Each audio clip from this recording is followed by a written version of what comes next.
ঠাকুর, সে যে সত্যি ঠাকুর আমাদের এই রবি। বাংলা মায়ের নাম উজ্জ্বল করলেন বিশ্বকবি।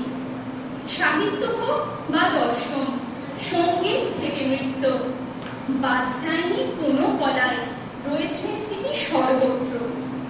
আকাশে বাতাসে জলে অনলে ছড়িয়েছেন রঙের ছটা। এমন মানুষকে করিব বর্ণন, শব্দ জানিয়া কটা। বঙ্গভূমি করিতে স্বাধীন দেখিয়েছেন নানা পথ। মিলনের মাঝে ঐক্য এনে করলেন দাঙ্গারথ। এক জনমে যায় না তো জানা এ বৃহৎ তোমারে। উল্লাসে কহি করবি তোমরা রেখেছি হৃদয় মাঝারে। শেষ করিলেও হয় না তো শেষ মহামানবের ব্যক্তি। প্রণাম তোমায় হে গুরুদেব, এটুকুই মোর প্রাপ্তি। তুমি যদি হতে শূন্যময়, মুহূর্তে নিখিল তবে হয়ে যেত লয়। তুমি পরিপূর্ণ রূপ তব পক্ষে বলে জগৎ শিশুর মতো নিত্যকাল ধরে। দীর্ঘ ৮০ বছরের জীবনে মৃত্যুকে বারবার ভীষণ কাছ থেকে দেখা। রবি ঠাকুরের কাছে মৃত্যু কখনো পূজ্য, কখনো বন্ধুবৎসল, আবার কখনো রহস্যের মায়াজালে ঘেরা কুহকের মতো। আজ ২২শে শ্রাবণ, সেই কুহকেরই ছায়া।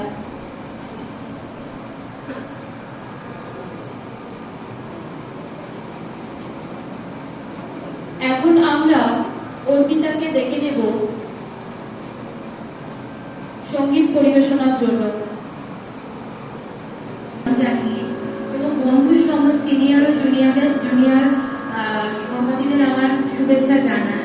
আর সর্বোপরি অভিভাবক রূপে আমাদের মাথার উপর রয়েছে রবি ঠাকুর, তাকে আমার প্রণাম জানাই। তার নশ্বর দেহ আমাদের মাঝে নেই, কিন্তু তিনি তার সৃষ্টির দ্বারা প্রতিটি অনুভূতিতে আমাদের মাঝে রয়েছে। তাই তারকে শ্রদ্ধা জানিয়ে আমি একটা ছোট্ট নিবেদন পরিবেশন করার চেষ্টা করছি।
সুর হারা মূর্ছনাতে তুমি কোন ভাঙনের পথে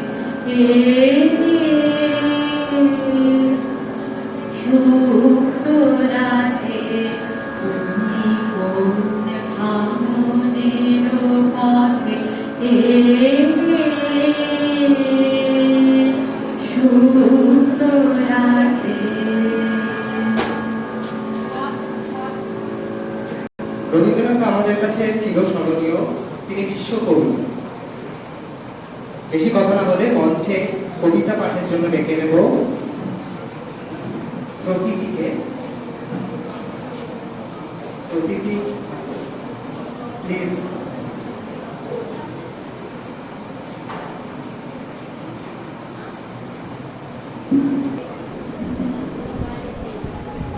উপস্থিত সকলকে নমস্কার এবং আমাদের বিশ্বকবিকে প্রণাম করে আজকে শুরু করছি। তিনি আমাদের প্রাণের ঠাকুর, রবি ঠাকুর, যার লেখনী আমাদের সমস্ত আবেগ এবং অনুভূতির রসদ, যিনি আমাদের সমস্ত কষ্ট, যন্ত্রণা, ভালোবাসা, রাগ, ভয় সবটাই জানেন, বোঝেন। একজন কাছের মানুষের, একজন প্রকৃত বন্ধুর মতো। তাই তিনি কোনোদিনই আমাদের ছেড়ে যাননি। তিনি আছেন এবং তিনি থাকবেন আমাদের মনে, আমাদের প্রাণে। এই আঙ্গিকে শুরু করছি আমাদের একটি ছোট্ট নিবেদন, কবি সুবোধ সরকারের লেখা কবিতা আপনি। আপনাকে আমার কখনো ঈশ্বর বলে মনে হয় না। আমি তখন ক্লাস 8-এর ছাত্র। ক্যান্সারে বাবা মারা গেছেন। 6 ভাই বোন, একবেলা ভাত জোটে, একবেলা জোটে না। হাতে সসপ্যান নিয়ে যখন পথে দাঁড়ানোর কথা, তখন আমার হাতে এসেছিল আপনার গীত বিতান। আপনাকে সেদিন ঈশ্বর বলে মনে হয়নি, মনে হয়েছিল মানুষ। খেতে না পাওয়ার কি কষ্ট, সে কথা আপনার গীত বিতানে কোথাও লেখা ছিল না। ক্যান্সারের কি কষ্ট, সে কথাও লেখা ছিল না গীত বিতানে। 6 ভাই বোনের একজনকে ভিখিরি হতে হবে, একজনকে স্কুলে যেতে হবে, এইরকম অবস্থা যখন, তখন গীত বিতান কি দিতে পারে, কি দিতে পারে আপনার লেখা? আমার সামনে তখন মাত্র 2টো পথ খোলা ছিল। এক, নিম গাছের নিচে কাপড় পেতে বসে পড়া। 2, বন্দুকের নলই শক্তির উৎস, চীনের চেয়ারম্যান, আমাদের চেয়ারম্যান, 2 দিকে 2 দেওয়ালে লেখা 2টো স্লোগানের মাঝামাঝি দাঁড়িয়ে পড়া। কিন্তু আমি রাত জেগে আবিষ্কার করলাম, পাতায় পাতায় আপনি আমাকে লিখে রেখে গেছেন। পাতায় পাতায় সে কি হাহাকার, পাতায় পাতায় কি কষ্ট, পাতায় পাতায় কি ছটফটানি, বিন্দু বিন্দু ঝরে জল, জল নয় খিদে। হ্যাঁ, একটা গোটা পৃথিবীর খিদে লিখে গেছেন আপনি। আপনাকে আমার ঈশ্বর মনে হয়নি কখনো, পাত্রী মনে হয়নি। আপনাকে মনে হয়েছিল খেতে না পাওয়া, বাবা মরে যাওয়া, অভুক্ত একটা ছেলে, যে কিনা কৃষ্ণনগরের স্কুলে এক বেঞ্চে আমার পাশে বসত। নমস্কার। প্রকৃতিকে। এরপর আমরা যেন কখনো ভুলে না যাই আমাদের মনের কোণে কাকে লুকিয়ে রেখেছি, ভুলে না যাই বিরহ দিনে আমাদের পাশে একমাত্র অবলম্ব দিয়েছিলেন। শুধু তাই নয়, যে আমাদের সুর দিয়েছে আমরা তারই গান গাইতে ভুলে যাই। তেমনই একটি সমবেত সঙ্গীত পরিবেশনা মঞ্চে ডেকে নেব আমার প্রিয় বন্ধুদেরকে। আপনাদের সকলের সহযোগিতা পাব।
দেখতে আমি পাইনি তোমায়, দেখতে আমি পাইনি।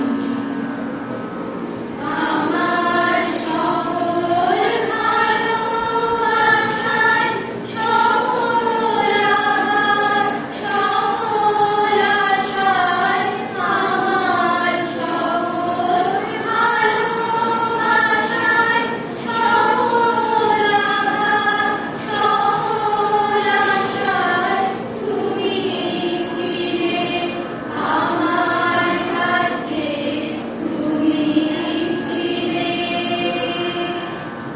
আমি তোমার কাছে যাইনি, আমার হিয়ার মাঝে লুকিয়েছিলে। দেখতে আমি পাইনি তোমায়, দেখতে আমি পাইনি।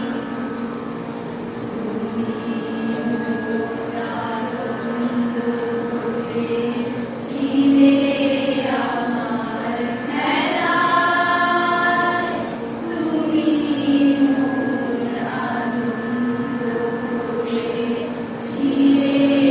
আমার খেলায়। আনন্দে তাই ভুলেছিলে, আনন্দে তাই ভুলেছিলে, কেটেছে দিনবেলায়। গোপন রোগী গভীর প্রাণে আমার দুঃখ সুখের গানে, গোপন রোগী গভীর প্রাণে আমার দুঃখ সুখের গানে সুর দিয়েছো তুমি। আমি তোমার গান তো গাইনি, আমার হিয়ার মাঝে লুকিয়েছিলে। দেখতে আমি পাইনি তোমায়, দেখতে আমি পাইনি। বাহির পানে চোখ মেলেছি, বাহির পানে আমার হৃদয় মানে চাইনি, আমার হিয়ার মাঝে লুকিয়েছিলে। দেখতে আমি পাইনি তোমায়, দেখতে আমি পাইনি।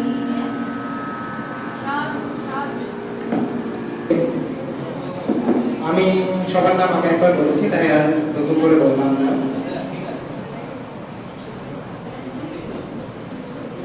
আজি শ্রাবণ ঘন বহন মনে, গোপন তব চরণ এনে, নিশার মতো নীরব ওঠে সবার পিঠি এড়ায় এনে। ঠিক এই দিনটিতে সবার পিঠি এড়ায় রবীন্দ্রনাথ ঠাকুরকে কাছে মৃত্যু এসেছিলেন, অথচ নিয়ে যেতে পারেনি দিঘির মতো মিঠা শব্দখানিকে অথবা বাংলা সাহিত্যে বিশাল এক জগৎকে। এরপর মঞ্চে ডেকে নেব আমাদের ভাষ্যপাঠের জন্য আমাদের প্রিয় দাদা আদিত্য কুমার বাবু। নমস্কার। উপস্থিত সকল অধ্যাপক এবং অধ্যাপিকা মহাশয় এবং মহাশয়াকে আমার সশ্রদ্ধ প্রণাম জানিয়ে এবং এই অনুষ্ঠানে উপস্থিত আমার সকল সহপাঠীকে শুভেচ্ছা জানিয়ে বিশ্বকবি রবীন্দ্রনাথ ঠাকুরের এই মহাপ্রয়াণ দিবসে তার মৃত্যু অর্থাৎ অনন্ত লোক যাত্রার কিছুদিন আগের কয়েকটি ঘটনা আপনাদের সামনে স্বরচিত পাঠের মাধ্যমে ব্যক্ত করার চেষ্টা করছি। 1941 সালের 6ই আগস্ট অর্থাৎ 22শে শ্রাবণ বিশ্বকবি রবীন্দ্রনাথ ঠাকুর আমাদের ছেড়ে অনন্ত লোকে যাত্রা করেছিলেন। তার এই মহাপ্রয়াণ দিবসে আমরা আজ এত বছর পর 2022 সালে আমি চেষ্টা করব সেই সময়ের কিছু ইতিহাস আপনাদের সামনে তুলে ধরতে। সময়টা 1941 সাল, দিন 6ই আগস্ট, শ্রাবণ পূর্ণিমার রাত। চারিদিকে চাঁদের আলোয় থই থই করছে। প্রতিমা দেবী বারান্দায় দাঁড়িয়ে টের পাচ্ছেন কোমল জ্যোৎস্নায় তার যেন কান্না লেগে আছে। ডাক্তারের গাড়ি উঠানে নিঝুম হয়ে দাঁড়িয়ে আছে। বাবা মশাইয়ের ঘরে আলো জ্বলছে, লোকজন পা টিপে টিপে যাতায়াত করছে। খবর আসতে পারে যখন তখন বাবা মশাই কখন আমাদের ছেড়ে অনন্ত লোকে যাত্রা করেছেন। তার শ্রাবণ ভরা এই রাত্রে বৃষ্টি যেন কোথায় মুখ লুকিয়েছে। সমস্ত পৃথিবী যেন কান্নায় ভিজে যাওয়ার জন্য তৈরি হয়ে আছে। মানুষের চোখের জলে মাটি এবার হয়তো ভিজে যাবে। একা একা অঝরে কাঁদছিলেন প্রতিমা দেবী। প্রতিমা দেবী রবীন্দ্রনাথ ঠাকুরের পুত্রবধূ। সেই সময় সুধাকান্ত এবং রানীচন্দ্র এসে তাকে বললেন, একবার চলুন। তিনি তাদের পিছু পিছু বাবা মশাইয়ের ঘরে প্রবেশ করলেন। একবার কানের কাছে দিয়ে ডাকলেন, বাবা মশাই। আমি আর কোনো কথা বলতে পারলেন না। রবীন্দ্রনাথও কোনো কথা বললেন না। কবিগুরু তখন মৃত্যু শয্যায় শায়িত। নিঃশ্বাস ঠিক হয়ে এসেছে, যে কোনো মুহূর্তে অনন্ত লোকের পথে যাত্রা করবেন তিনি। রানীচন্দ্র বসেছিলেন কবির পায়ের ঠিক পাশে। তার শরীর থরথর করে কাঁপছে, দু চোখ জলে আবৃত। তিনি কবিগুরুর অত্যন্ত প্রিয় ছাত্রী। রানীচন্দ্র অনিলচন্দ্রের স্ত্রী ছিলেন। হঠাৎ হঠাৎ কবির নিঃশ্বাস থেমে গেল। অনন্ত লোকের পথে যাত্রা করলেন আমাদের বিশ্বকবি।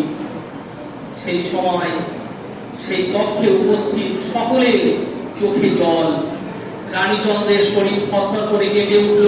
প্রতিমা দেবীর কণ্ঠ জলে ভুসে এলো। হঠাৎ হঠাৎ সব নিস্তব্ধ এবং বাঁধ ভাঙা কান্নায় ভেঙে গেল সমস্ত ঘর প্লাবিত হয়ে গেল। কবি চলে গেলেন তার অনন্ত লোকের পথে। এবার আমি তার আগের কিছু ঘটনা আপনাদের সামনে তুলে ধরব।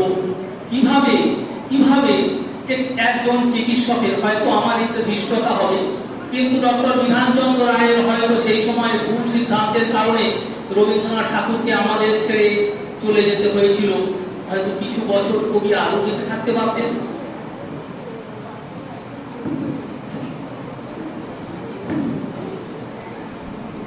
সালটা 1940। রবীন্দ্রনাথ ঠাকুর তখন প্রস্টেটের সমস্যায় প্রচন্ড ভুগছিলেন। সেই সময় রবীন্দ্রনাথ ঠাকুরের চিকিৎসার দায়িত্বে ছিলেন প্রবাদপ্রদীন দুই চিকিৎসক, ডক্টর লীলরতন সরকার এবং ডক্টর বিধানচন্দ্র রায়। ডক্টর সরকার কিন্তু রবীন্দ্রনাথ ঠাকুরের এই সমস্যার সমাধানের জন্য অস্ত্রোপচারকে কখনোই গুরুত্ব দেননি। তিনি বলেছিলেন যে অস্ত্রোপচার করলে কবির শরীরে আরো সমস্যা হতে পারে, কারণ কবির শরীরে আরো অনেক রকম জটিলতা রয়েছে।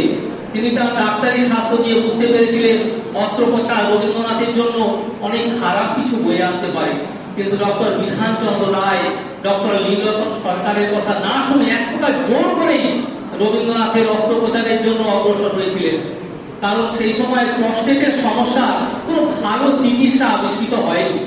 ডক্টর পশুপতি ভট্টাচার্য, যিনি ছিলেন কলকাতায় রবীন্দ্রনাথ ঠাকুরের দীর্ঘদিনের চিকিৎসক, যখন এই জোড়াসাঁকো থেকে তিনি কলকাতায় আসতেন, ডক্টর পশুপতি ভট্টাচার্য রবীন্দ্রনাথের চিকিৎসা করতেন। তিনি তার ডাক্তারি দুনিয়া এই বইতে বারবার বলেছেন যে রবীন্দ্রনাথ ঠাকুরও কিন্তু চাইতেন না কোন রকম অপারেশন হোক। এবং তিনি যখন শান্তিনিকেতনে সেই সময় ছিলেন, তার প্রিয় ছাত্রী রানীচন্দ্রকে ডেকে তিনি একদিন বলেছিলেন যে কি দরকার এই কাটাছাড়া করা, মানুষকে তো একদিন মরতেই হবে। কিন্তু নিয়তির সেই ভাগ্যের সেই পরিহাস, বিধানচন্দ্র রায়ের কথাই বলে গেল। কবিকে অপারেশন করার জন্য সবাই বুঝিয়ে রাজি করলেন। বিধানচন্দ্র রায় কবিকে বোঝালেন যে একটু কেটে দিলে, বাইপাস করে দিলেই তো আপনার প্রস্রাবের সমস্যার সমাধান হয়ে যাবে, তাহলে কেন আপনি ওষুধ খেয়ে কষ্ট পাচ্ছেন? রবীন্দ্রনাথ ঠাকুর কিন্তু সেই সময়ও রাজি হননি, তবুও তাকে রাজি হতে হয়েছিল। তাই জোড়াসাঁকোর ঠাকুর বাড়ি ছেড়ে তাকে শান্তিনিকেতন ছেড়ে তাকে আসতে হলো জোড়াসাঁকোর ঠাকুর বাড়িতে। জোড়াসাঁকোর ঠাকুর বাড়িতে একটি দালান পরিষ্কার করে সেখানেই অপারেশন থিয়েটার নির্মিত হয়েছিল। ডক্টর ললিত বন্দ্যোপাধ্যায় তিনি ছিলেন সেই সময়ের বিখ্যাত একজন শল্য চিকিৎসক। তিনি কিন্তু সেই সময় কবির অপারেশনের দায়িত্ব নিয়েছিলেন এবং তার এই অপারেশন কিন্তু সাকসেসফুল হয়েছিল। 25শে জুলাই কবি জোড়াসাঁকোর ঠাকুর বাড়িতে এসে উপস্থিত হন। 28শে জুলাই কবির অপারেশন হয়। বেলা 11টায় কবিকে স্ট্রেচারে করে অপারেশন থিয়েটার অর্থাৎ সেই দালান বাড়িতে আনা হয় যেখানে অপারেশন থিয়েটার বানানো হয়েছিল। তো এরপরে ঘটনা খুবই সংক্ষিপ্ত। 11:20 কবির অপারেশন সম্পূর্ণ হয় এবং কবি কিন্তু সেই সময় ঘুমিয়েছিলেন। যদিও অপারেশনের সময় কবি খুবই ব্যথা পেয়েছিলেন, কিন্তু কাউকে তিনি বুঝতে দেননি। তিনি মজা করে তার নাতি নাতনিদের বলেছিলেন, খুব মজা তাই না, আমি শুয়ে আছি, ওদের দেখতে কি ভালো লাগছে। তো সবাই তখন হেসেছিলেন, কিন্তু সেই হাসি যে তার শেষ হাসি তা কেউ বুঝতে পারেননি। 1 জুলাই কবির প্রচন্ড জ্বর আসে এবং তিনি ধীরে ধীরে আর কিছু খেতে চান না। সেই সময় তাকে ফলের রস খাওয়ানো হয়েছিল। এরপরে 3রা আগস্ট ধীরে ধীরে কবির শরীর কিন্তু ক্লান্ত এবং অবসন্ন হয়ে পড়তে শুরু করে এবং কবি ধীরে ধীরে কোমায় চলে যেতে থাকে। তার খুব হেঁচকি উঠতে থাকে। ডক্টর নীলরতন সরকারকে নিয়ে আসা হয়।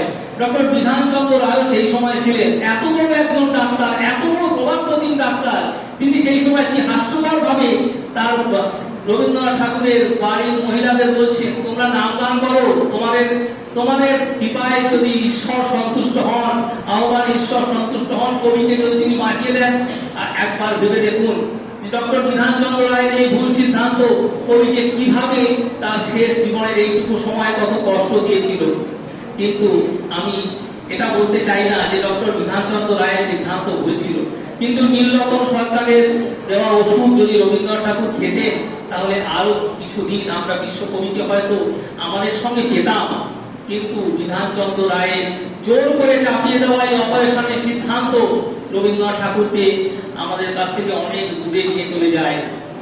যদিও কবি চলে গেছেন কিন্তু তার সৃষ্টি রয়ে গেছে। কবি যখন চলে যাচ্ছেন সেই সময় রানীচন্দ্র কবির মাথার দিকে তাকিয়ে দেখে যে পূর্ণিমার চাঁদ যেন কবিকে ধুইয়ে দিচ্ছে। অর্থাৎ এ থেকে আমরা এটুকুই বুঝতে পারি যে স্রষ্টা তার সৃষ্টিকে নিয়ে চলে গেলেও সৃষ্টির রচিত সেই যে অমর কাজ সেগুলো কিন্তু কখনো নিয়ে যেতে পারেন না। শেষ করার আগে শেক্সপিয়ারের সেই বিখ্যাত লাইন দিয়ে আমি শেষ করব, Death shall never brag its eternity. মৃত্যু কখনো স্রষ্টার সৃষ্টিকে নিয়ে চলে যেতে পারে না। ধন্যবাদ, নমস্কার।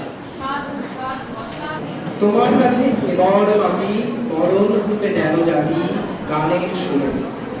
এমন আক্ষরিক মরণ নয়, বরং বলা যেতে পারে আমাদের যাবতীয় বিষাদ, বেদনা, মন খারাপ।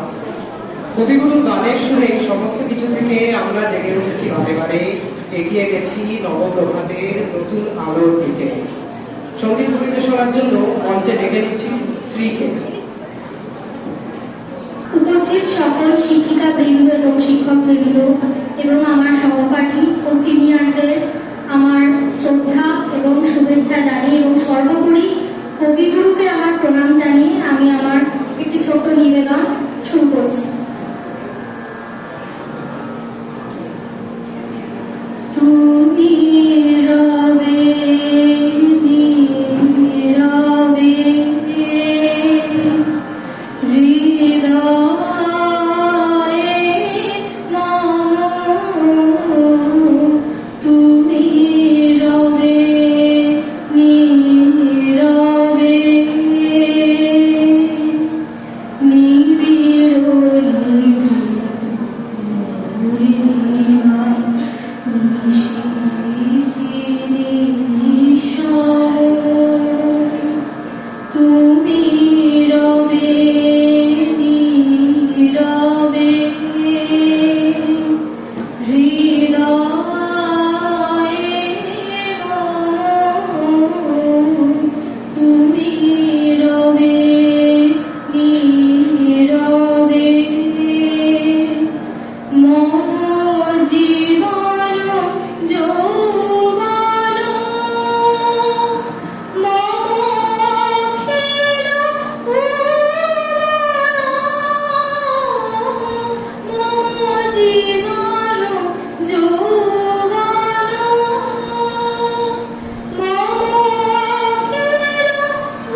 তুমি রবে নীরবে হৃদয়ে মম তুমি রবে নীরবে জাগিবে কাকি তব করুণ আখি তব অঞ্চল ছায়া মোরে রহিবে ঢাকি জাগিবে কাকি তব করুণ আখি তব অঞ্চল ছায়া মোরে রহিবে ঢাকি মম দুঃখ বেদনা মম সফল স্বপ্ন মম দুঃখ বেদনা মম সফল স্বপ্ন তুমি ভরিবে সৌরভে নিশীথি নিঃসম তুমি রবে নীরবে হৃদয়ে মম তুমি রবে নীরবে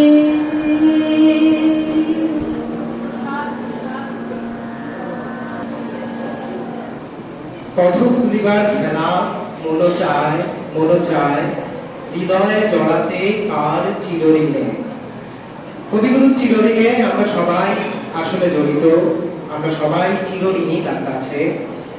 আমাদের আজ এই বৃষ্টিমুখর দিনে মনকে হিমেল করে তোলতে মঞ্চে ডেকে নেব সীমন্তীকে সঙ্গীত পরিবেশনার জন্য। কবিগুরুকে শ্রদ্ধা জানিয়ে এবং আমার শিক্ষক শিক্ষিকাদেরকে প্রণাম জানিয়ে আমি আমার ছোট্ট একটি নিবেদন শুরু করতে চাই।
এরপর মঞ্চে আমরা ডেকে নেব খুবই তাৎক্ষণিক সিদ্ধান্তে আমাদের প্রিয় শিক্ষক দেবাশিস বাবু একটি গান করার সিদ্ধান্ত নিয়েছে এবং দেবাশিস বাবুর সাথে রয়েছে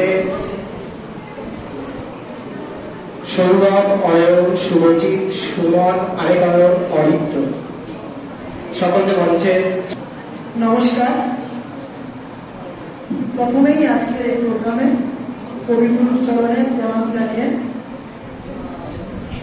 আমরা 4th সেমিস্টারের কিছু স্টুডেন্ট মিলে রবীন্দ্রনাথকে স্মরণ করে একটি ছোট্ট প্রয়াস। রবীন্দ্রনাথ আমাদেরকে একা চলার অনেক অনুপ্রেরণা দিয়েছে। তো যখনই আমরা কোথাও একা ফিল করি রবীন্দ্রনাথ সর্বদাই আমাদের সাথে থাকে। তো যদিও আজকে ডাকে আমি কিছু জনকে সাড়া পেয়েছি, ওদের পাশে নিয়ে এসেছি এই ছোট্ট প্রয়াস।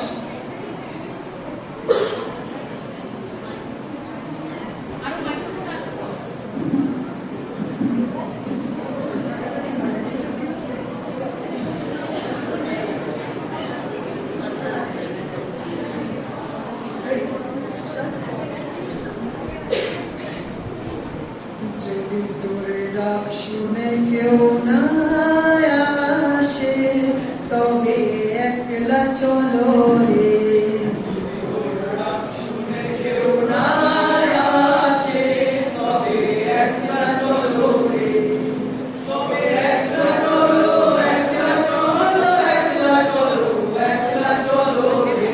যদি তোর ডাক শুনে কেউ না আসে তবে একলা চলো রে।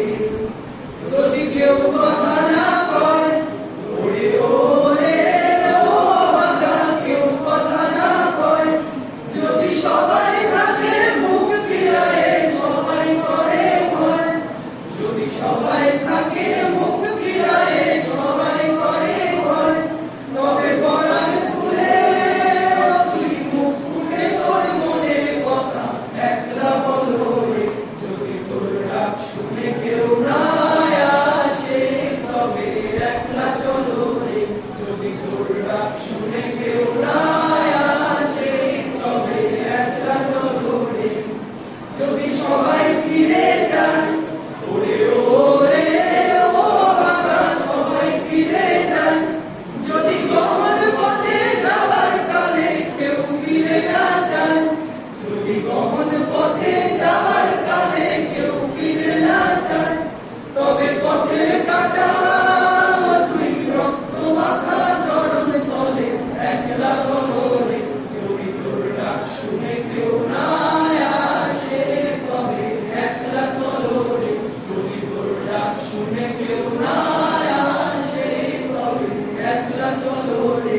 যদি তোর ডাক শুনে কেউ না আসে তবে একলা চলো রে। সহপাঠী সকলকেই।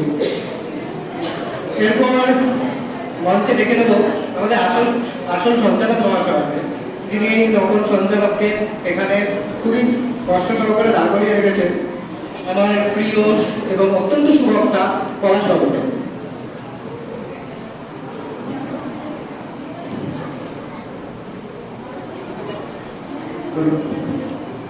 নমস্কার। আমার সকল অধ্যাপক, অধ্যাপিকা এবং শিক্ষাকর্মী যারা আছেন তাদের সকলকে আমার প্রণাম আর আমার সহপাঠী বন্ধুদের আমার উষ্ণ অভিনন্দন। আজ আমরা এখানে সমবেত হয়েছি কবিগুরু রবীন্দ্রনাথ ঠাকুরের প্রয়াণ দিবস উপলক্ষে। আর এই প্রয়াণ দিবসে কবিগুরুকে প্রণাম জানিয়ে কবির জীবন এবং মৃত্যু সম্পর্কিত কিছু ভাবনা আমার ব্যক্তিগত অনুভবে যেভাবে ধরা দেয় তাই আপনাদের সামনে উপস্থাপন করতে চলেছি।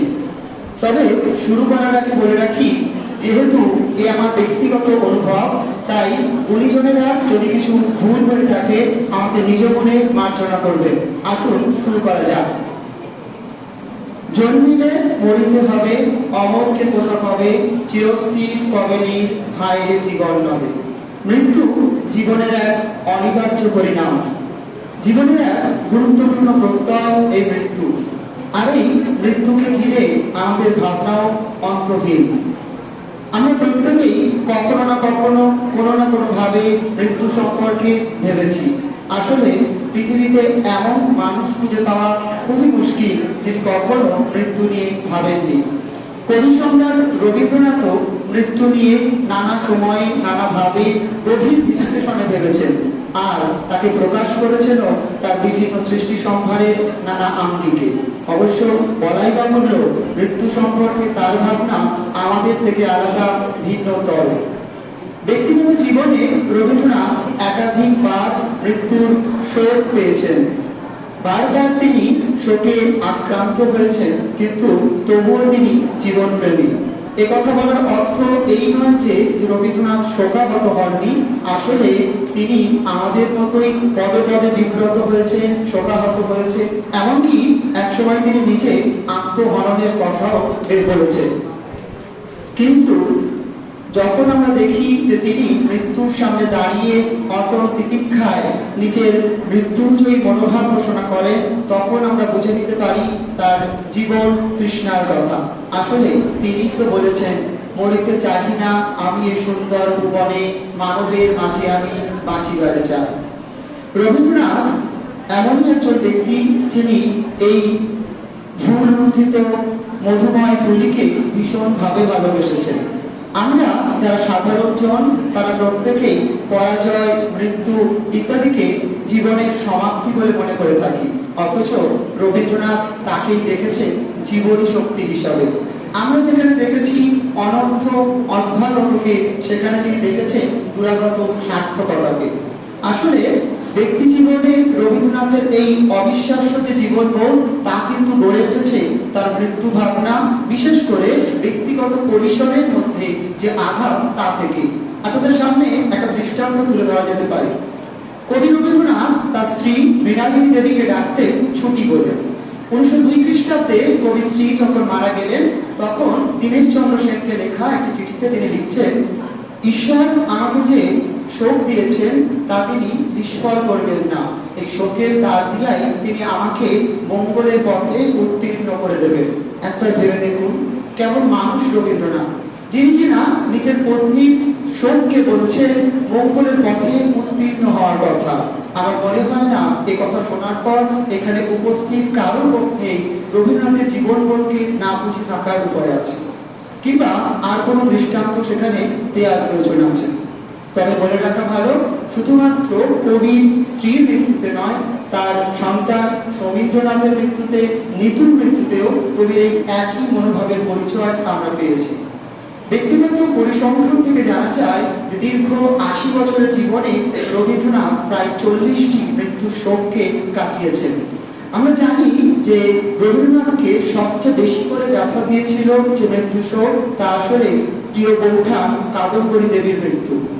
এর পাশাপাশি আমরা প্রত্যেকেই এখানে জানি যে পৃথিবীতে যতগুলো করুণ দৃশ্য আছে, তার মধ্যে অন্যতম হলো পিতার কাঁধে পুত্রের মৃতদেহ। রবীন্দ্রনাথ পুত্র সৌমিত্রনাথের শবদেহ নিয়ে শ্মশান যাত্রার পর তার শেষ কৃত্য করে এসেও সেদিন রাত্রে যে কবিতা লিখেছেন, সেখানে কিন্তু কোথাও শ্মশান বৈরাগ্যের কথা নেই, বরং আছে জীবনেরই তয়গান। মৃত্যু সম্পর্কে রবীন্দ্রনাথের এই ধারণা কিন্তু ক্রমবিবর্তিত। প্রথম বয়সে কবি মৃত্যুকে ভেবেছিলেন কালো শ্যামের মতো, তাই কবি লিখেছিলেন মরণ রে তুহ মম শ্যাম সমান। কিন্তু জীবন সায়নে এসে সেই মৃত্যুকেই কবি অভিবাদন জানিয়েছেন, হৃদয় নাথ শান্ত হৃদয়ে এসো। রবীন্দ্রনাথ প্রথমে দুর্জয় নির্দয় মৃত্যুকে দেখে ভয় পেয়েছিলেন। পরবর্তী সময়ে কবির সে ভয় কেটে গেছে। আত্মবিশ্বাসে কবি বলেছেন, আমি মৃত্যুর চেয়ে বড়, এই কথা বলে যাবো আমি চলে। মৃত্যুঞ্জয় কবিতার সঙ্গে আপনারা এখানে সবাই পরিচিত, তাই আর বেশি বলতে চাই না। রবীন্দ্রনাথ তার আত্মপরিচয় গ্রন্থে জীবনের সমগ্রের কথা বলেছেন। যে জীবন সমগ্রের কথা তিনি বলেছেন, তা আসলে প্রকৃতির অন্তস্থ সেই প্রাণ প্রবাহের কথা, যে কথা আসলে যার মধ্যে রয়েছে জীবন, এমনকি মৃত্যু, সুখ, এমনকি দুঃখ। এ প্রসঙ্গে আমাদের মনে পড়ে যেতে পারে টমাস ডিলানের কবিতার বিভিন্ন পংক্তিগুলো। আপনাদের সামনে দৃষ্টান্ত হিসেবে একটি পংক্তিকে উল্লেখ করতে পারি। টমাস ডিলান বলেছিলেন, The force that through the green fields drives the flower, drives my green age that does the roots of trees is my destroyer. Rabindra মননেও সবকিছু পর্যবসিত হয়েছে এক শক্তিতে, যা জন্ম মৃত্যু রহিত, শান্তম শিবম অদ্বৈতম। জন লিখেছেন, one short sleep fast, we wake eternally। ঠিক এরকম ভাবে রবীন্দ্রনাথের মতেও মৃত্যুর শেষ ধাপ জাগরণ। নয়তো আপনারাই বলুন, কোন অদ্ভুত প্রাকৃতিক পোয়েটিক জাস্টিসের কথা কেউ লিখতে পারেন? শ্রাবণ রাতে অজর ধারে উদাস করে কাঁদাও যারে, আবার তারে ফিরিয়ে আনো ফুল ফোটানো ফাগুন রাতে। আমার পূর্ববর্তী বক্তা আদিত্যদার বক্তব্য থেকে আপনারা সকলেই জেনেছেন যে জীবনের শেষ দিকে কি অসীম এবং নিদারুণ যন্ত্রণা কবি ভোগ করেছিলেন। তথাপি মৃত্যুকালীন সময়েও তিনি মৃত্যু চেতনাকে কেন্দ্র করে লিখে গিয়েছেন অবিস্মরণীয় সব পঙ্ক্তিমালা। প্রেম বলে যে যুগে যুগে তোমার লাগি আছি জেগে, মরণ বলে আমি তোমার জীবন তরিবাই। কবি চেতনায় মৃত্যু আসলে জীবনেরই এক অধ্যায়। মরণের স্রোতে ধৌত হয়েই জীবনের অসম্পূর্ণতা থেকে মুক্তি ঘটে মানুষের। কবি লিখেছেন, আছে দুঃখ আছে মৃত্যু, বিরহ দমন লাগে, তবু শান্তি তবু আনন্দ তবু অনন্ত জাগে। এহেন কবি রবীন্দ্রনাথ ভাবিকালের পটেও যে স্মরণীয় হয়ে থাকবে তা বলার অপেক্ষা রাখে না। প্রয়াণ দিবসে কবির প্রতি জানাই আমি আমার সহস্র প্রণাম। রবীন্দ্রনাথের এই যে জরা মরণ এবং দুঃখের ঊর্ধ্বে উঠে জীবন পিপাসার এক অনন্য স্বাক্ষর আমি আপনাদের সামনে উপস্থাপন করতে চাই না। একে যদি আমরা আমাদের জীবনেও ঘটাতে পারি তাহলে হয়তো আমরা তার প্রতি সত্যি সত্যি শ্রদ্ধা জানাতে পারবো। সবশেষে আমার নিজের কথাতেই বলি, এ রবির উদয় আছে অস্ত নাই, এ রবি মানুষ হয়েও ঠাকুর তাই। নমস্কার। বলেছিলাম যে আমার জীবনের অন্যতম সুবক্তা হচ্ছে পলাশ। এরপরে কিছু লাইন মনে পড়ে গেল। তোমার জ্ঞানী আমায় বলে কঠিন তিরস্কারে, পথ দিয়ে তুই আসিস নিজে ফিরে যায়, ফেরার পন্থা বন্ধ করে আপনি বাঁধো বাহু ধরে। তাই তো আমরা শিখেছি সবসময় রবীন্দ্রনাথ ঠাকুরের কাছ থেকে কিভাবে একে অপরকে বাহু ধরে রেখে আরো এগিয়ে যাওয়া যায় শুভর পথে, মঙ্গলময়তার পথে, জীবনের পথে। মঞ্চে ডেকে নেব আমাদের শ্রদ্ধেয় দেবাবৃতা মহাশয় ম্যামকে কিছু বক্তব্য রাখার জন্য। Ma'am please.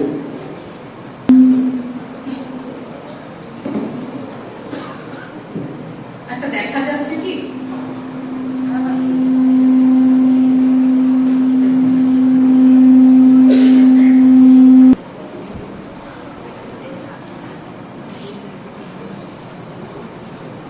আচ্ছা, কিছু কথা একটু বলি। আজ 22শে শ্রাবণ, বাংলা মতে 23শে শ্রাবণ, কিন্তু 8ই অগস্ট আমরা মানি বলে ইংরেজি ধরে আছে। আজকে দিনেই জন্মগ্রহণ করেছিলেন অবনীন্দ্রনাথ ঠাকুর।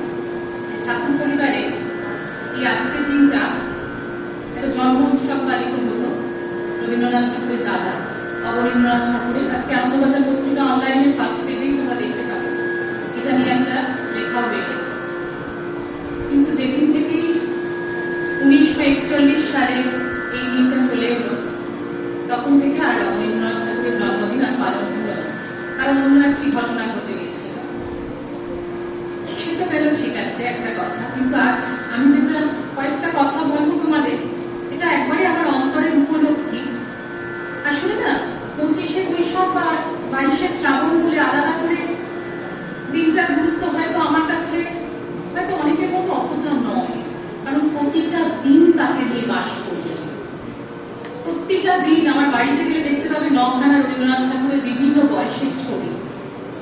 আমি নিজেও খুব আবেগপ্রবণ হয়ে আছি, কতটা গান শোনাতে পারবো জানি না, কিন্তু এই মুখগুলো দেখে বুঝতে পারছি ভীষণ চাইছে একটা গান। যারা ইপিসি পড়ের ক্লাসেও আবদার করে বলে যে ম্যাডাম আজকে একটু গান শুনবো, তো সেই মুখগুলো আজকে চাইছে গান, বলে আমি তোমাদের জন্য শোনাবো। কিন্তু কিছু কথা বলি যে আজ আমার কাছে সেই অর্থে দুঃখের দিন নয়। আজ সীমা থেকে অসীমে যাওয়ার দিন, অনন্তে যাওয়ার দিন, অশেষে বিলীন হওয়ার দিন। তিনি চলে গেল সশরীরে, কিন্তু তার সৃষ্টির মধ্যে দিয়ে এমন ভাবে থেকে গেছেন, সেটা আর আলাদা করে আমাকে আর বলার অপেক্ষা রাখি না, আমার বলার অপেক্ষা রাখি না, তোমরা সকলেই সেটা জানো। এত সুন্দর অনুষ্ঠান উপভোগ করছি। আজকে তো ঠিক সেলিব্রেশন বলা যায় না, কথাটাকে আমরা বলতে পারি যে স্মরণ অনুষ্ঠান। তাই জন্যই আমরা প্রথমেই বলে দিয়েছিলাম যে করতালি দিও না। শান্তিনিকেতনের একটা ধারা আছে যে সাধু সাধু বলা, সেটাকে আমরা একটু চেষ্টা করেছি নিয়ে আসার। স্বতঃস্ফূর্তভাবে তো সেটা সবার ক্ষেত্রে সম্ভব নয়, কারণ এটাতে আমরা অভ্যস্ত নই। আজকে আমার ভূমিকাটা জানো তো অনেকটা ঠাকুর মশাইয়ের মতো। কেন বললাম ঠাকুর মশাই? আমি না স্কুল বা এই মহাবিদ্যালয় বা বিশ্ববিদ্যালয়কে না আমি মন্দির বলেই মনে করি। এই মন্দিরে রবি পুজো হচ্ছে আজ। আমি একটা জায়গায় পুজো সেরে এখানে এলাম, যেখানকার ছাত্রী আজও আমি গর্ব অনুভব করি যে আজ 12 বছর শিক্ষকতা জীবনে থাকার পরেও এখনো আমি ছাত্রী। তোমরা জানো আমি এমএড করছি 4th সেমিস্টার। মজা করে বলি তোমাদেরও বিএড 4th সেমিস্টার হবে আর আমারও। হ্যাঁ, সেখানকার এক দায়িত্ব যখন আমাদের প্রিন্সিপাল স্যার বললেন দেবাবৃতা তুমি ছাড়া অনুষ্ঠানটা হবে না, আমাকে কিন্তু সেখানে যেতে হলো, থাকতে হলো, উপস্থিতি রেখে পরিবেশন করে আমি ওখান থেকে চলে এলাম। এখানে আমার দায়িত্ব হচ্ছে শিক্ষক রূপে। তাই তোমরাও তো ট্রেনিং টিচার, তোমরাও তো শিক্ষক হতে চলেছ, তোমাদেরও কিন্তু এই দুটো সপ্তাহে পালন করতে হবে। যখন তোমরা ছাত্রী, শিক্ষকের কথাও যেমন শুনতে হবে, আবার যখন যেখানে তোমরা কর্মক্ষেত্রে তোমরা শিক্ষক, সেই রেসপন্সিবিলিটিও কিন্তু তোমাদের সমানভাবেই পালন করতে হবে। এটুকুই বলবো, রবীন্দ্রনাথকে না কণ্ঠে না হৃদয়ে ধারণ করো, তাহলেই তাকে উপলব্ধি করতে পারবে। আজকে আমাদের এক ছাত্রী, প্রথমে ভেবেছিলাম জানো তো যে নৃত্য রাখবো না, আজকে প্রয়াণ দিবস তো, যখন আমি অনুষ্ঠান সূচি তৈরি করছিলাম ভেবেছিলাম নৃত্য রাখবো না। তারপর মনে হলো 20-22 সালে বিশেষ করে আউশিয়া শেখার কথা, যারা ছাড়া এই কালচারাল অনুষ্ঠানগুলো আমি 2 বছর ধরে এইভাবে পালন করাতে পারতাম না। বিশেষ করে বলছি আমি সকলের নাম হয়তো বলতে পারছি না, অনেকে অনুপস্থিত আছো, সুস্বাগতা, খুব শরীর খারাপ, 102 জ্বরও আসতে পারে, কেকা আসতে পারেনি, তার বাবা ভীষণ অসুস্থ হয়ে পড়েছে। হ্যাঁ, সবার কথাই মনে করছে, হয়তো আলাদা করে কারোর কথা যদি বাদ পড়ে যায় কিছু মনে করো না। 21-23 তো আছোই, আমার দাঁড়িয়ে আছে অর্পিতা আর শ্রী, ওদের দুজনকে শুধু কালকে ফোন করে বলেছিলাম আজ আমার যেতে একটু দেরি হবে রে, তোরা একটু সামলে নিস।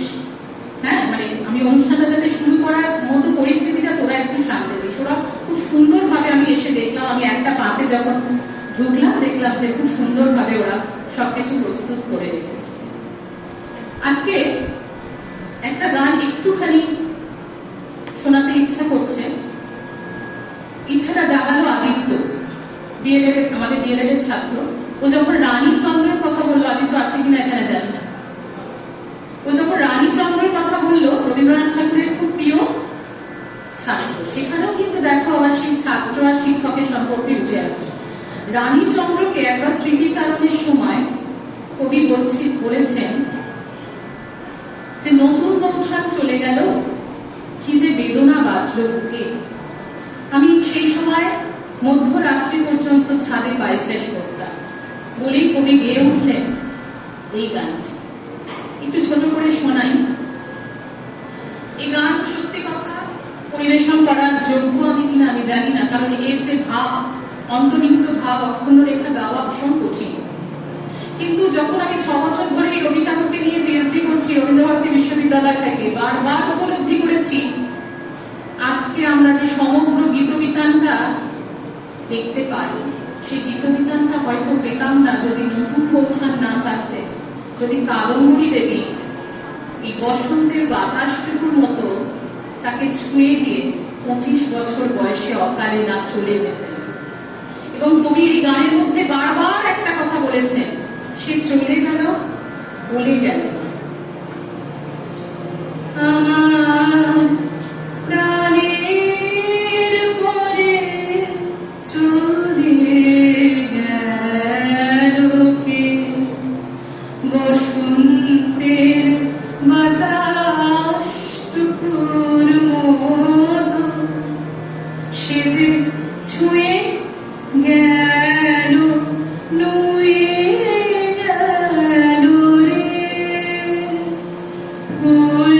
ফুটিয়ে গেল শত শত, সে চলে গেল বলে গেল না, সে কোথায় গেল ফিরে এলো না,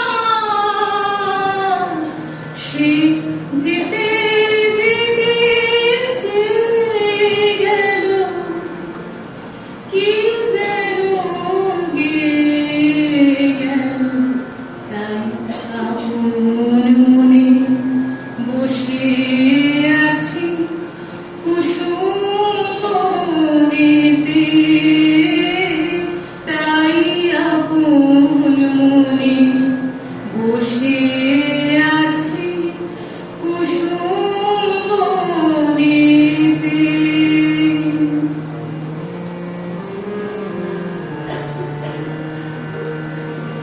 সে ঢেউয়ের মতন ভেসে গেছে চাঁদে আলোর দেশে গেছে, সে ঢেউয়ের মতন ভেসে গেছে চাঁদে আলোর দেশে গেছে, যেখান দিয়ে হেসে গেছে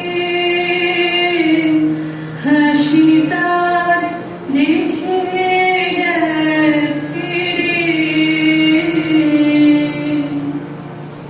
মনে হলো আঁখের কোণে আমায় যেন দিকে গেছে সে, আমি কোথায় যাব কোথায় যাব ভাবতেছি তাই একলা বসে, সে চাঁদের চোখে বলে গেল ঘুমের ঘোর, সে প্রাণীর কোথায় দুলিয়ে গেল ফুলের ডোর। কুসুম বনের উপর দিয়ে কি কথা সে বলে গেল, ফুলের গন্ধ পাগল হয়ে সঙ্গে তারে চলে গেল। হৃদয় আমার আকুল হলো, নয়ন আমার মুদে এলো রে।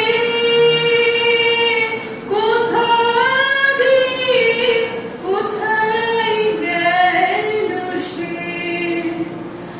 আমার প্রাণের পরে চলে গেল কে।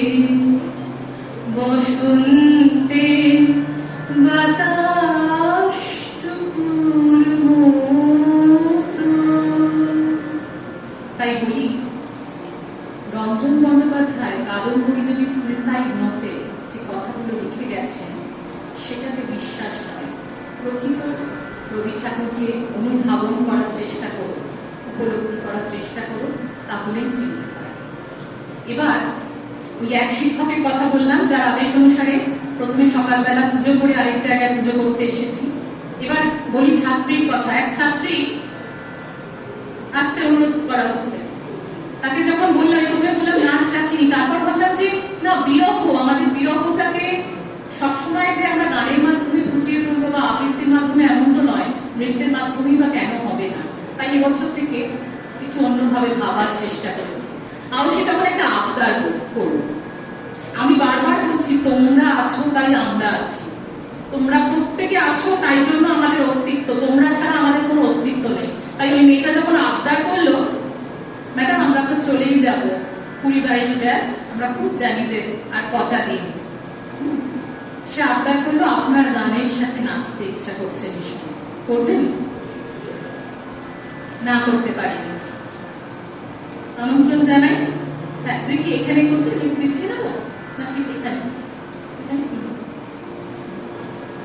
আউশিকে সবাই চেনো, আলাদা করে আউশি, শ্বেতা বা বাকি সবাইকে। এখানে এত সুন্দর আমান সঞ্চালনা করছে, পলাশের তো কোনো তুলনায় নেই অবশ্যই, ও সুবক্তা।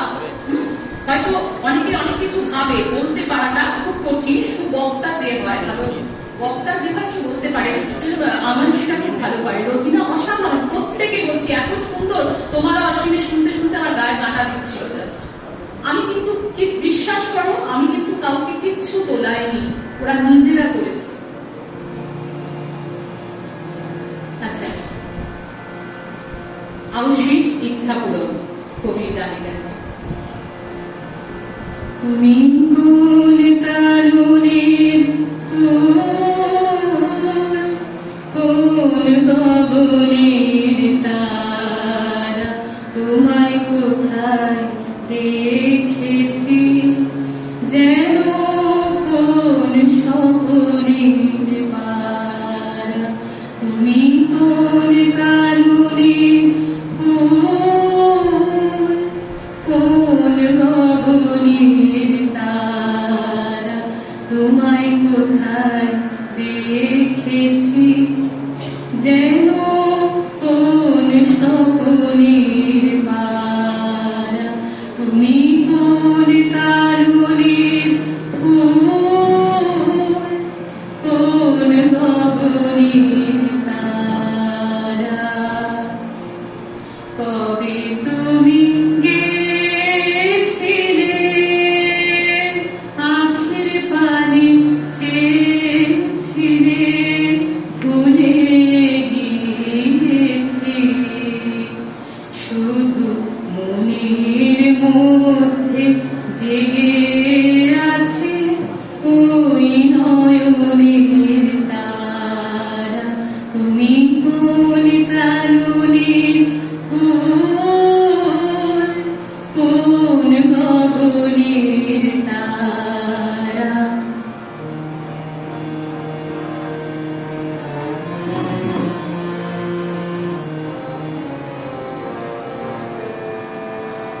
তুমি কথা কইও না, তুমি যে চলে যাও এই চাঁদের আলোতে, তুমি হেসে বলে যাও।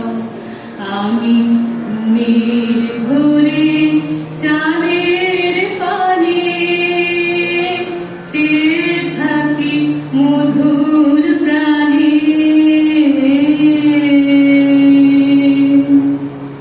তোমার আখির মতন দুটি তারা ঢালুক কিরণ ধারা। তুমি কোন কারণের কোন গগনের তারা, তোমায় কোথায় দেখেছি যেন কোন স্বপ্নের পারা। তুমি কোন কারণের কোন গগনের তারা।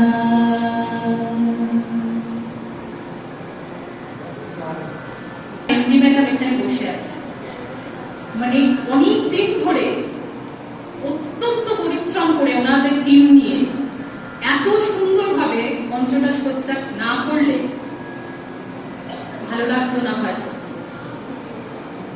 এইরকম ভাবে ভালো লাগতো না, বা এরকম ভাবে আমি মাটিতে বসে আমার গায়ে কাটা দিত না। মানে পেছনটা এত সুন্দর সাজিয়েছেন ওনারা, এবং ওনাদের অক্লান্ত পরিশ্রমের স্বীকৃতি না দিলে ওটা খুব অন্যায় করা হবে। ডিডি স্যার তো জেজে স্যার আছেনই, আমরা একটা টিম পুরো, GD madam, MD madam, JJ sir সব থেকে senior most teacher, DD sir সব থেকে জুনিয়র, আর মাঝামাঝি আছি আমি। আমার এই দিনটাতে আমার কাজ, কিন্তু আগে পরের কাজগুলো যদি ওনারা ঠিক মতো করে না রাখতে পারতেন, ওনাদের রেসপন্সিবিলিটিস যদি ওনারা পালন না করতেন, আমি এই দিনটাকে ঠিক মতো করে উপস্থাপন পরিবেশন কিছুই করতে পারতাম না। সকলে ভালো থাকুন। আবারও বলি, রবীন্দ্রনাথকে কমছে না, হৃদয়ে ধারণ করো তোমরা প্লিজ। চলে এসেছি আমরা অনুষ্ঠানে। রোজিনা আমাকে সেদিনকে একটা কথা বললো যে ম্যাডাম একটা ভীষণ কাবুলিওয়ালা নাটকটা করতে ইচ্ছা করছে। যে ওর বাবা কাবুলিওয়ালা তো অনেক বড় রে। না ম্যাডাম, কিছু নির্বাচিত কিছু অংশ নিয়ে আমরা একটা শ্রুতি নাটক করতে চাই, এটা দিয়ে একটা অনুষ্ঠান শেষ করবো। অবশ্যই জাতীয় সঙ্গীত। একটা কথা বলি, কিছুদিন আগেই বিশ্বভারতীর অ্যাসেম্বলিতে যোগদান করে এলাম। ওরা আশ্রম সঙ্গীত দিয়ে শেষ করে। শান্তিনিকেতন, আমাদের শান্তিনিকেতন সবচেয়ে আপনদের শান্তিনিকেতন। তো আমরা আমাদের আশ্রম সঙ্গীত গাওয়ার কোনো অনুমতি নেই, আমরা গাইতে পারি না। তাই আমরা জাতীয় সঙ্গীত দিয়েই অনুষ্ঠান শেষ করব। তার আগে কাবুলিয়া।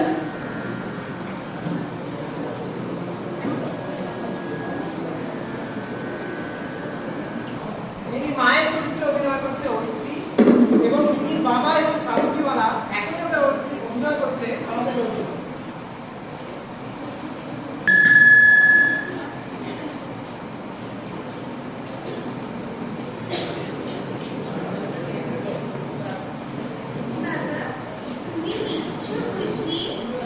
হ্যাঁ মিনিমা, জানো বাবা, রামদয়াল দারোয়ান না কাককে কাউয়া বলে।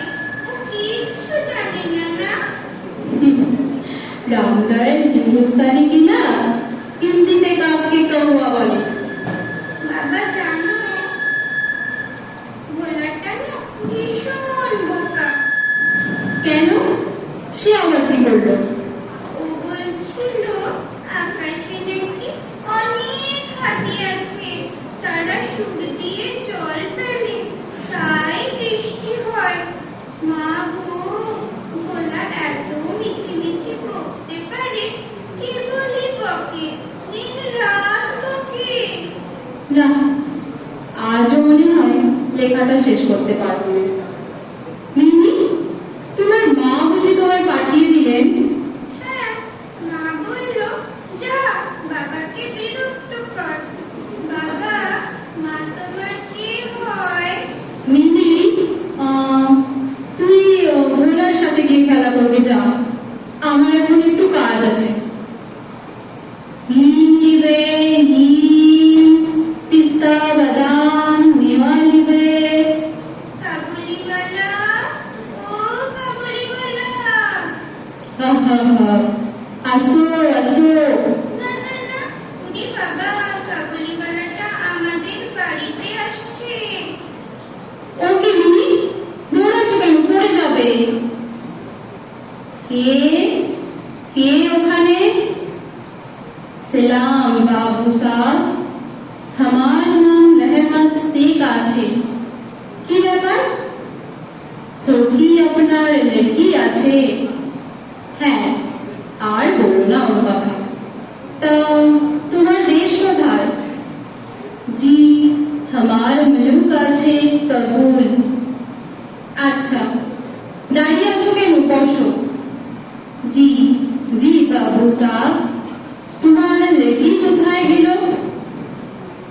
তোমায় আসতে দেখে ভয় পেয়ে পাঠিয়েছে। দাঁড়াও, ডেকে নিয়ে আসি। মিনি, এদিকে একবার আয় তো মা। না, যাবো না, কাবুলিওয়ালা ধরে নিয়ে যাবে। কি হলো? আর বলো না, কাবুলিওয়ালাকে দেখে ভয় পেয়ে পালিয়ে এসেছে। তো ভয় যখন পাচ্ছে, ওকে নিয়ে যাওয়ার কি দরকার? ভয় পাওয়ার কিছু নেই। না, আমি যাবো না। হা হা, আসো কোকি, বাদাম খাবে, পিস্তা খাবে, এই নাও। ওকে আবার এইসব দিতে গেলে কেন? উফ, এই নাও, আধুলিটা রাখো। মাফ করবেন বাবু। না না, পয়সাটা রাখো। আচ্ছা, তোমার কথা বলো, আমি আমার কাজটা শেষ করি। মিনিমা, তোমার রহমত চাচাকে যেন আবার বিরক্ত করো না। কাবুলিওয়ালা, ও কাবুলিওয়ালা, তোমার ওই চুলের ভিতর কি আছে গো? হাতি আছে, হাতি। তুমি কিচ্ছু জানো না না? সচ বলছে, হাতি আছে, দেখবে? না না না, খোকি, তুমি শ্বশুর বাড়ি কখনো যাবে না। তুমি শ্বশুর বাড়ি যাবে? আমি শ্বশুরকে মারবে। তুই এই আধুলি কোথা থেকে পেলি?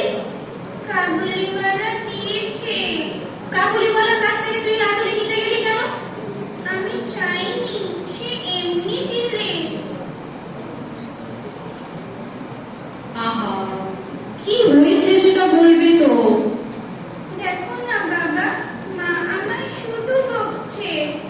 ও তাই বুঝি, মা শুধু বকছে, বাবার কাছে নালিশ করা হচ্ছে? মিনি, কি হলোটা কি তোমাদের? প্রতিদিন কাবুলিওয়ালা তোমার মেয়ের সাথে দেখা করতে আসে, ওকে পেস্তা বাদাম দিয়ে যায়। তোমাকে কতবার বলেছি ওই লোকটার উপর নজর রাখবে, তা না করে তুমি নিজেই ওর সাথে আড্ডা দিতে বসে যাও। আরে না না, রেহমান সেরকম মানুষ নয়। তুমি থামো তো, আজকালকার দিনে কাউকে বিশ্বাস নেই। আহা, রাগ করছো কেন? উফ, তোমার ধারণা অনুযায়ী সারা পৃথিবীটা চোর ডাকাতে পরিপূর্ণ, আর তারা আমাদের বাড়ির দিকে ধেয়ে আসছে। কেন, কোনোদিন কি কারোর বাচ্চা চুরি যায় না? অত লম্বা চওড়া একটা লোকের পক্ষে আমাদের মিনিকে ভুলিয়ে ভালা নিয়ে যাওয়াটা কি খুব অসম্ভব? বাইরে এত গোলমাল কিসে? কি বলছে? এ কি, রেহমতকে পুলিশে ধরে নিয়ে যাচ্ছে। রেহমতের পোশাকে রক্ত, আরেকজন পুলিশের হাতে রক্তাক্ত ছোড়া। কি হচ্ছে এখানে? রেহমত, কি হয়েছে? সেলাম বাবু সাহেব, একজন আমার কাছে টাকা উধার দিয়েছিল।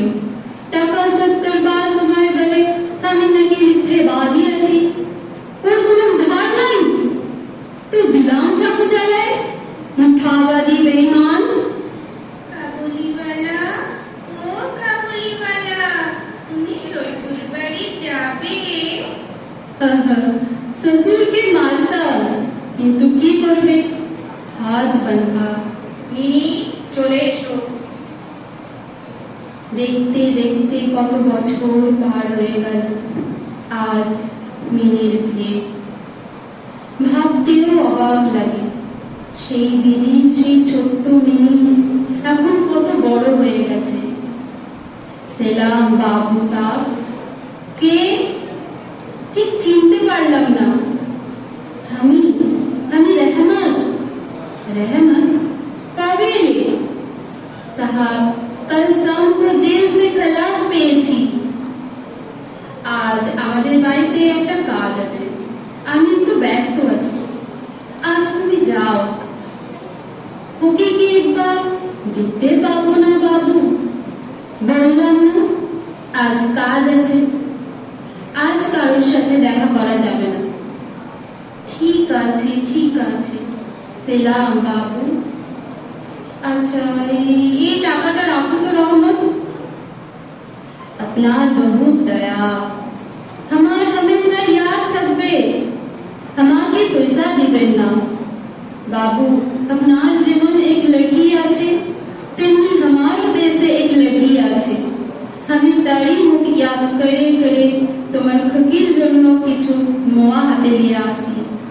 আমি সৌদা করতে আসি না বাবু। देखिए बाबू, এই কাগজটা দেখিয়ে। এটি তো ছোট কোনো বাচ্চার হাতের ছাপ মনে হচ্ছে। কার হাতের ছাপ? আমার লড়কি, তোমার মেয়ে? জি বাবু সাহেব। আচ্ছা তুমি দাঁড়াও, আমি মিনিকে ডেকে দিচ্ছি। মিনি, ও মিনিমা, মিনিকে পাঠিয়ে দাও তো একবার। কেন, ওকে আমার কি দরকার? রেহমত এসেছে, একবার মিনিকে দেখতে চাইছে।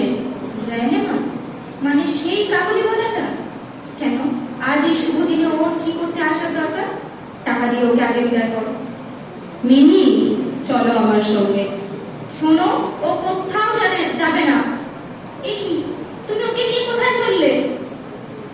রেহমান, এই তোমার মিনি, দেখো তো চিনতে পারো কিনা। বাবু, এ তো আমার খোকি না আছে।